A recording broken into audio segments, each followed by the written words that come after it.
Hello my friends, my name is Artur Rehi and I am an Estonian YouTuber. Elite Special Forces. Yeah, that's the topic for today. I've done a series of Estonian soldier reacts, Estonian conscript reacts, but I'm just a soldier. I wasn't anything special, just an infantryman holding my AK and my radio in my back. Yes, I was a communications guy. But here we have 10 most elite special forces in the world. I'm guessing there's Navy SEALs, Spetsnaz, South Korean special forces, the British special forces. But I want to share this video with you. Haven't seen it, the title looks good. It has 24 million views, so it gotta be good. Let's educate ourselves with some tea from a very cool Estonian YouTuber cup and some special forces. Special forces are some of the best trained and most formidable units a country can boast. Whether emerging from the water to silently take out guards, or storming a plane to rescue the hostages and eliminate the hostage takers, special forces take on some of the hardest missions and live some of the most secret lives in the military world. These troops are the ones that states look to in order to get the job done. Let's get started. Okay, I have a problem with this clip already. No special forces soldier would aim with his elbow up like that. You aim like that, you get shot in the elbow. You aim like that. This is how you aim. This is just a clip from some, I don't know what. You don't hold your elbows like that in any weapon. Black Storks, Pakistan. The Special Service Group, SSG, is better known in the country as the Black Storks because of the commando's unique headgear. Their training reportedly includes a 36-mile march in 12 hours and a 5-mile run in 50 minutes in full gear. Only about 5% of recruits make it through to the Pakistan SSG due to the tough nature of this 9-month training course, which also includes extensive hand-to-hand combat and an airborne school. The Black Storks are trained for a variety of environments, including mountain, desert, jungle, and underwater. During the early Cold War, they trained and served alongside U.S. Special Forces, and more recently, the Storks have focused on local anti-terrorist operations, counterinsurgency, and intelligence collection. In October 2009, the commando stormed an office building and rescued 39 people taken hostage by suspected Taliban militants after an attack on the army's headquarters. JTF-2. Okay, so the 10th were the Storks, Black Storks from Pakistan. Yeah, I figured. Okay, my predictions is the first 5 will be Spetsnaz, Navy SEALs, the British and the South Korean Special Forces. I think those will be the top 5. Canada. JFT2 stands for Joint Task Force 2, and it's the jewel in the crown of Canada's Special Forces. They deployed to Vancouver in 2010, ready to intervene if terrorists took aim at the Winter Olympics. This group is trained to handle chemical, biological, radiological, and nuclear threats against the worst-case scenario, when a terror strike proves more than local police forces can handle. It's a unit that can be deployed against a wide spectrum of issues or crises, and it can be very low signature. Created in 1993, JTF-2 expanded to several hundred members following the 9/11 terrorist attacks, and has the most confirmed kills of terrorists in the world, having killed over 100 top-ranked Al-Qaeda members. Almost all of its operations are shrouded in secrecy, and in some cases were even— You wouldn't think that from Canada, a very peaceful and a nice nation. They are known to be super polite, but their special forces are lethal. Over 100 known Al-Qaeda members. Of course, now we have ISIS, that's the problem. Al-Qaeda is a problem of the past, which will come back, I will think, after ISIS is defeated. Such a nice country has such deadly force. Even unknown to the Canadian government. Alpha Group, Russia. Now, what about Spetsnaz? Well, to keep it simple, Spetsnaz is a general term for all Russian special forces. Within the Russian special forces, Alpha Group is as bad as they come. The KGB created this elite group in 1974, and it is believed that it operates under the directive of the top leadership in Russia, which is why most of its operations are classified. This force— I thought Spetsnaz would be up there, you know, not the 7th. I thought it would be like the 3rd or something, but now Alpha Group is like 7th. Well, good enough, I guess. This came to fame during the invasion of Afghanistan, during which members of Alpha stormed the presidential palace in Kabul, killing everybody in the building in the blink of an eye. In 1985, a group from this unit was dispatched to Beirut to try and rescue 4 Soviet diplomats. When the diplomats were killed, Alpha Group allegedly hunted down relatives of the hostage takers and returned them to their families in much smaller pieces, to send a message to would-be terrorists. Oh yeah, that's true, I heard about this story. What they did is there was a hostage crisis, so they kidnapped the family of the terrorists who held the hostages, cut them to pieces and sent them to the terrorists. And we're talking about a country's special forces here. That's the tactics of some guerrilla fighters or some terrorists. This is what Soviet Union special forces did. Sending a message that you don't mess with us, because we will mess with you back harder. I mean, KGB is a force, you don't want to mess with it in the Cold War. I don't know if CIA has done anything like that. If they have, they hide it better. But we know that KGB special forces, the Alpha Group, did it. Cut the families into little pieces, send them bit by bit. Apparently worked for over 20 years. Sayeret, Matkal, Israel. This Israeli Special Forces is focused in intelligence gathering, and it often operates deep behind enemy lines. In 2003, Israeli taxi driver Ilyahu Giro was kidnapped after transporting 4 Palestinians to Jerusalem in his cab, but the Sayeret Matkal unit located and rescued him from a 3-foot pit in an abandoned factory in a suburb of Ramallah. The most famous of their large-scale operations is Operation Thunderbolt, which came to be after several terrorists had taken hostages on board of an airline which was flown to Uganda. Many hostages were released, but over 100 hostages were kept in the airport terminal building. An assault force of Sayeret Matkal assaulted the position, killing the terrorists and freeing all of the hostages. GIGN, France. France's elite counterterrorism teams are some of the finest in the world and have proven their abilities and bravery over decades of dangerous operations. But unlike many anti-terrorist units, GIGN is also used in arrest of dangerous criminals, countering barricade suspects, quelling prison riots, VIP protection, and other high-risk police operations within France or former colonies. Since its founding, the GIGN has seen consistent action. Its members are considered absolute masters of hostage rescue and intervention, especially in high-density environments like buses, ships, trains, and airlines. Their faces are not allowed to be photographed fully exposed, therefore they're often seen wearing tactical ski masks when operating in public.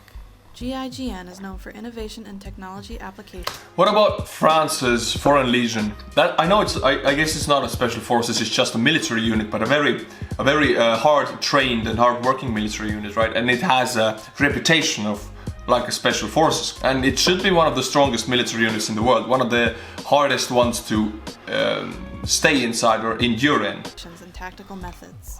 Their most famous operation is their assault on Flight 8969, which was an Air France flight that was hijacked on December 24, 1994, by the armed Islamic group in Algeria, where the terrorists murdered 3 passengers with the intention to blow up the plane over the Eiffel Tower in Paris.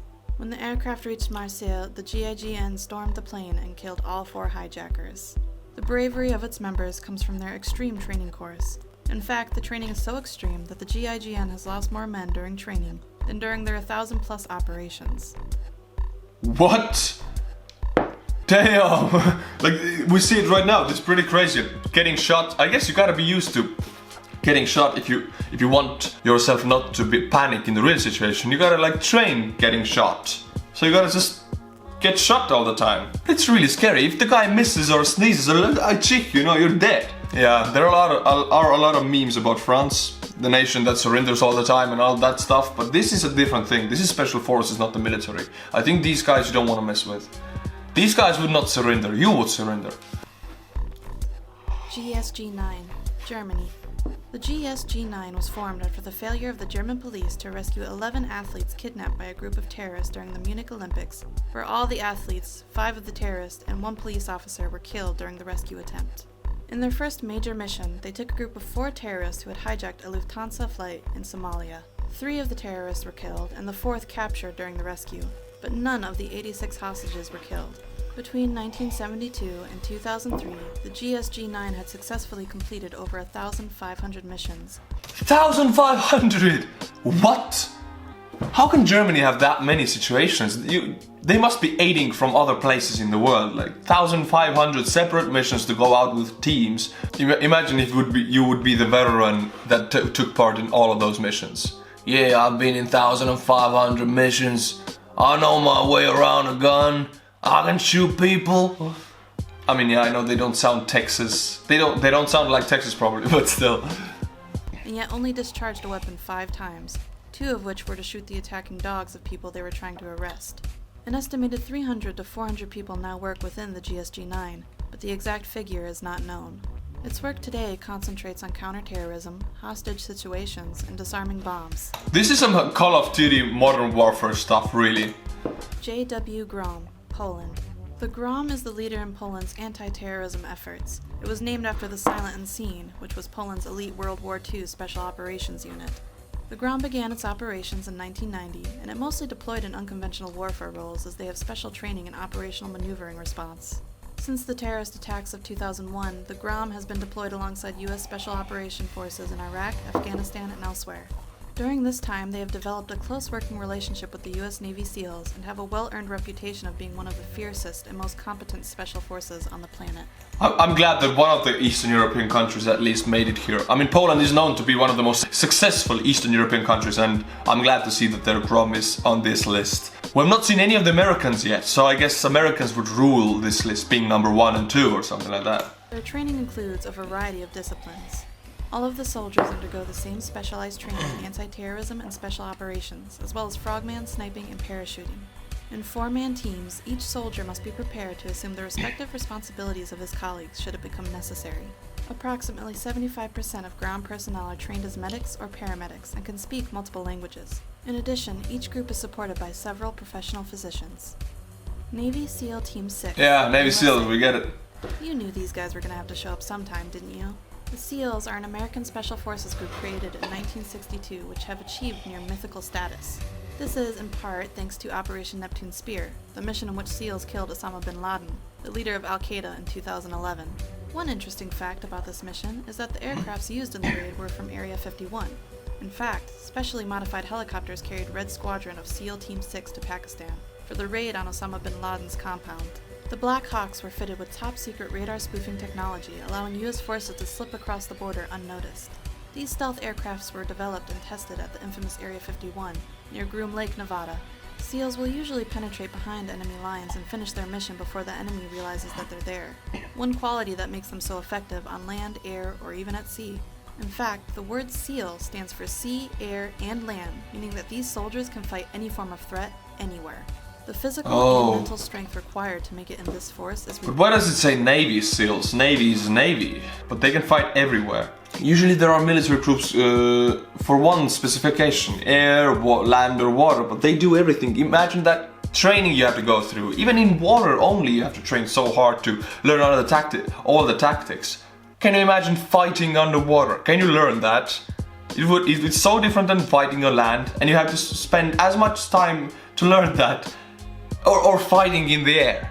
Is that a thing you have to learn? I don't know. Like these guys learn everything. I would imagine they would learn, oh, if you're falling down from a plane with an enemy, you have to kill him with your fists. Like in some kind of movies, they fight in there. Now we're gonna learn it. I don't know, I'm just imagining scenarios these guys would go through. Ridiculously high. Training takes over a year, and most applicants can't even get past the physical qualification test, which involves a lot of swimming, push-ups, sit-ups, and running, all accomplished in a very strict time limit. Get past that, and you enter general training. Past that, and you move on to SEAL qualification training, which then opens the door to specialized training. All of this ensures the SEAL members are physically and mentally as tough as nails and capable of undertaking the most difficult operations in the world, wherever that may be. SAS. Ooh, okay, No UK. other elite special force in Europe can claim to be better than the SAS. The British Special Air Service, known commonly as the SAS, was created in 1941 as a force which could operate behind German and Italian lines and support resistance movements against the occupation forces. The training that a recruit has to go through in order to become part of the SAS is extremely difficult, since in addition to the 40-mile march, the 2-mile swim, and the push-ups and pull-ups, you have to survive in the jungle to learn survival and navigational skills, after which you endure survival practice.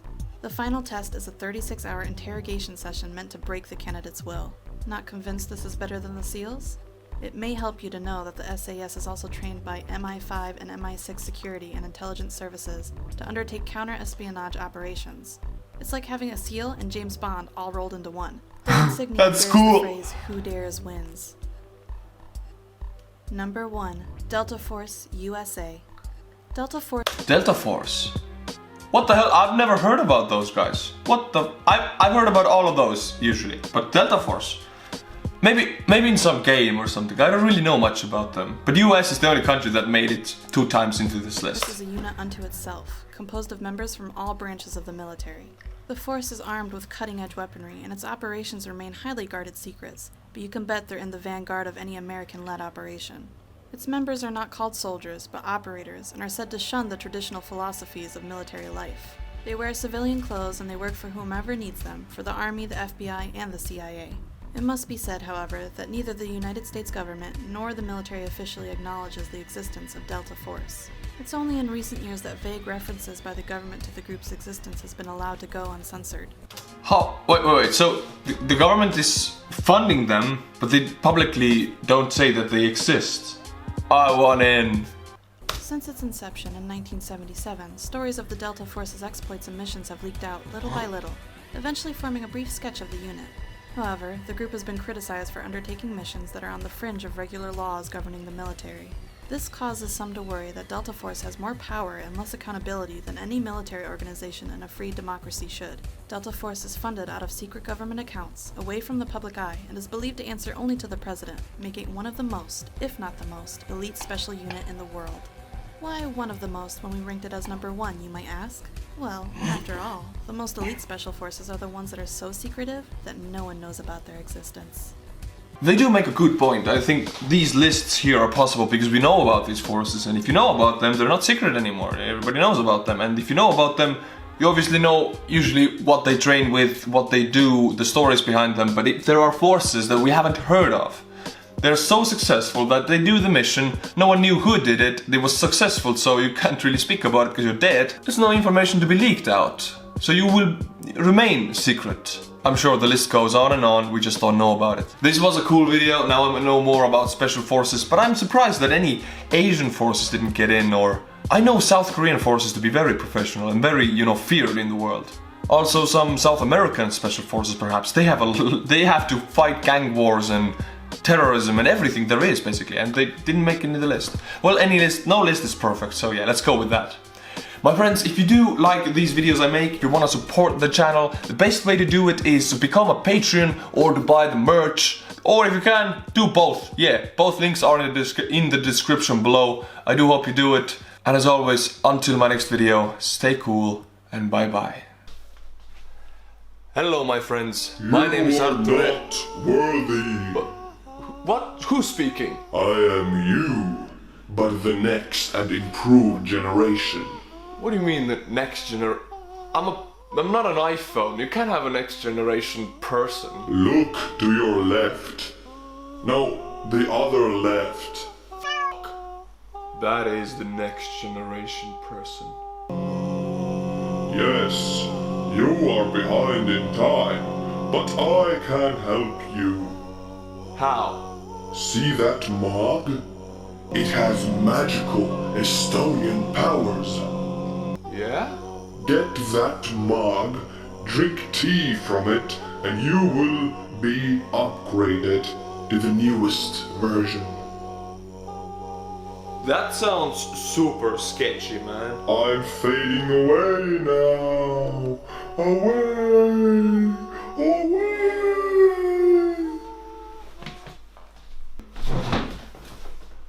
Yeah. Yeah, looks nice. Alright, let's do it. It's done.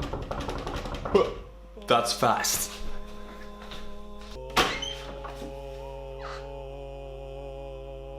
Whoa. Damn. It has tea in it. Nice. Alright then. Let's give it a go.